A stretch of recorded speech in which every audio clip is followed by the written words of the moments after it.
makes it a political issue. He demands recognition, respect, human rights, and he rallies a large group of people. And there are violent clashes between him and police, his group and ordinary people, no matter what. It's black against white, yellows against green, doesn't matter where the division line goes.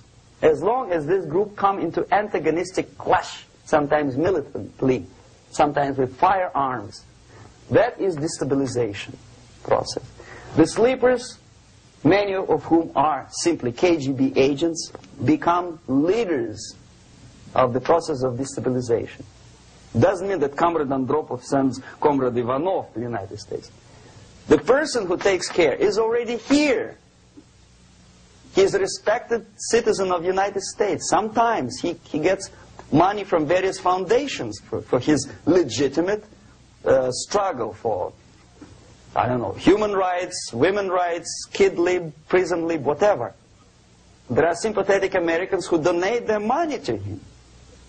This stabilization process usually leads directly to the process of crisis. In case of developing nations, that's the area where I was active.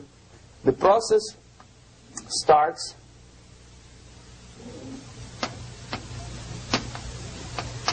when the legitimate bodies of power, the social structure collapse. It cannot function anymore. So instead, we have artificial body injected into society, such as non-elected committees. You remember I was talking about them here.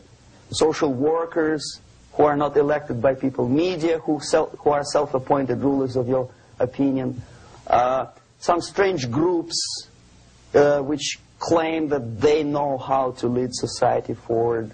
They don't usually. All they care is how to collect donations and sell their own concocted ideology, mixture of religion and ideology.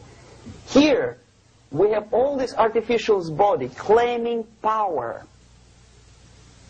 If the power is denied to them, they take it by force. In case of Iran, for example, all of a sudden we have revolutionary committees. What kind of revolution? There was no revolution yet, and yet they had the committees.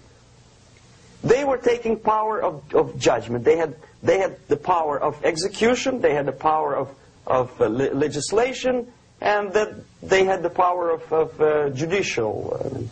All of them combined in one person, who is half-baked intellectual, sometimes graduated from Harvard University or Berkeley. He comes back to his country and he thinks that he knows the answer to all the social, economical problems. Okay?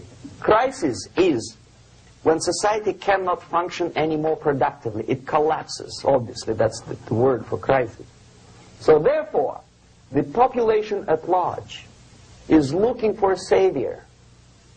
The religious groups are expecting a Messiah to come. The workers say, we have family to feed. Let's have a strong government, maybe socialist government, centralized. When somebody put the employers on their place and let us work. We are sick and tired of going to strike and missing overtime and all that stuff. We need some strong man, strong government, a leader, a savior is needed. Population is sick and tired already. And here we are. We have a savior. Either a foreign nation comes in, or the local group of leftists, Marxists, no matter what they call themselves, Sandinista, a reverend or some sort, Bishop Muzureva, like in Zimbabwe, doesn't matter. A savior comes and says, I will lead you. So we have two alternatives here. Civil war and invasion. Okay?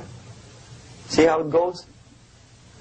Civil war, we know what it is. Lebanon is the best example.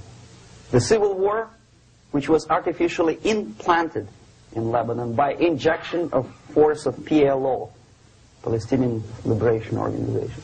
Invasion we have in many other countries like Afghanistan, Name any East European country, it was invaded by the Soviet army. But the result is the same. The next stage is normalization. Normalization is a very ironic word, of course. It is borrowed from 1968 situation in Czechoslovakia, when the Soviet propaganda and after them New York Times declared the country is normalized. The tanks moved into Prague, so there is no more Prague Spring, there is no more violence. Normalization. At that stage, the self-appointed rulers of the society don't need any revolution anymore. They don't need any radicalism anymore. So this is the reverse from destabilization. Basically, it is stabilizing the country by force. So all the sleepers and activists and social workers and liberals and homosexuals and professors and Marxists and Leninists are being eliminated physically sometimes. They've done their job already. Okay? They are not needed anymore. The new rulers need stability to exploit the nation, to exploit the country, to take advantages of the victory. Okay? So no more revolutionaries, please. And that's exactly what happens in a number of countries. You remember Bangladesh? This is the crisis in which I was instrumental. First they had Mujibur Rahman. In 1971, he was the leader of People's Party, Awami League, with mustache like Stalin. He was in Russia many times. In 5 years, he was shot by his former colleagues, Marxists. He fulfilled his function. In Afghanistan, it happened 3 times. First there was Taraki, then there was Amin, now there's Babrak Karmal. They killed each other successively, one after another.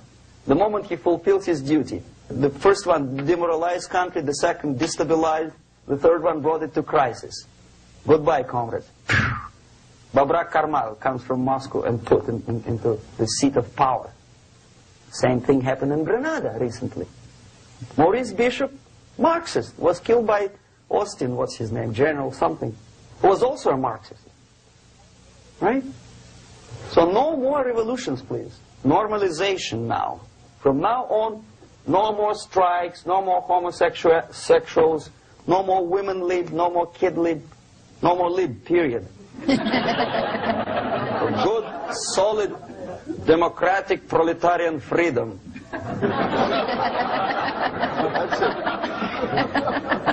Now, to reverse this process takes enormous effort. When today, United States had to invade Grenada to reverse the process of subversion. Some people say, boy, this is not good, it's not kosher to invade the beautiful country, island of Grenada. Well, why didn't you stop the process here, when Grenada was just approached by leftists? Why not to prevent Maurice Bishop to come in power in the first place? Did Grenadians want him? Very questionable. They didn't know who was Maurice Bishop in the first place. He came to power by coup d'etat himself. Okay? No, we let the situation develop further and further and further until the crisis and normalization very soon. And then the United States decided to invade country, discovering that the country was absolutely a military base for the Soviet Union. Of course it's a drastic measure. Of course it's a pity that Marine Corps had to lose, what, 17 lives. Very bad. Why not to stop the process before it comes to crisis? Oh no, intellectuals will not let you. It's interference into domestic affairs. They're very careful not to let American administration to interfere in domestic affairs of Latin American countries. They don't mind Soviet Union interfere in these affairs. Okay. So to reverse this process, from here, it takes only and always military force. No other force on earth can reverse this process at this point. At this point, it does not take military invasion of the United States Army. It takes strong action, like in Chile. A CIA covert involvement to prevent the savior from outside to come into power and to stabilize country before it erupts into civil war.